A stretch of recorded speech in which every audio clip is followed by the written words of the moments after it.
The monkey B shown in the figure is holding onto the tail of the monkey A, which is climbing up a rope.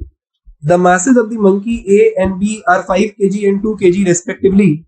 If A can tolerate a tension of 30 Newton in its tail, then what force should it apply on the rope in order to carry monkey B along with it?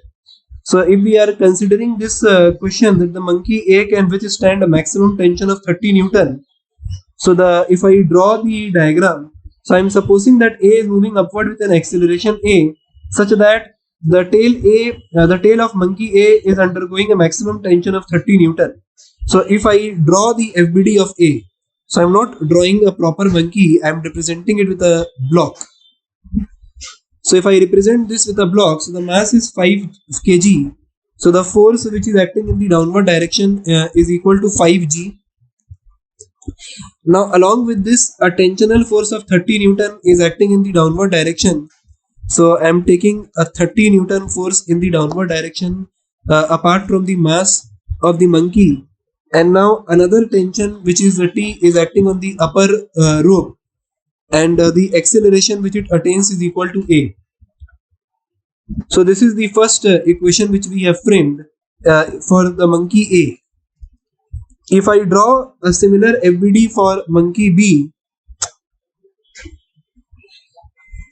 so if I draw a similar FBD for monkey B, so we can say that for a monkey B, a force of 2g, that is 2 kg because of 2 kg, is acting in the downward direction, and a tensional force of 30 Newton is acting in the upward direction, and as a result of which it is also having an acceleration A. So A and B both are moving together. So if I solve for B, so I can write it as that 30 minus 20 is equal to mass of monkey B into acceleration of B. So we say 10 is equal to 2 into acceleration A. So the acceleration is coming out to be 5 meter per second square.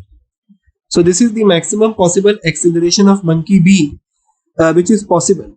Now if I put this value of acceleration while solving the FBD for monkey A, so I can say that the tensional force T acting in the upward direction minus of 80 Newton, that is 5g and 30 Newton, is equal to 5 into 5, that is equal to 25 Newton. So the tensional force is going to be 80 plus 25, that is equal to 105 Newton. So for this particular case, we say that the force which monkey A need to apply in the rope in order to carry the monkey B with it is equal to 105 Newton. So this is the correct answer for this particular problem, and the maximum permissible acceleration is 5 meter per second square.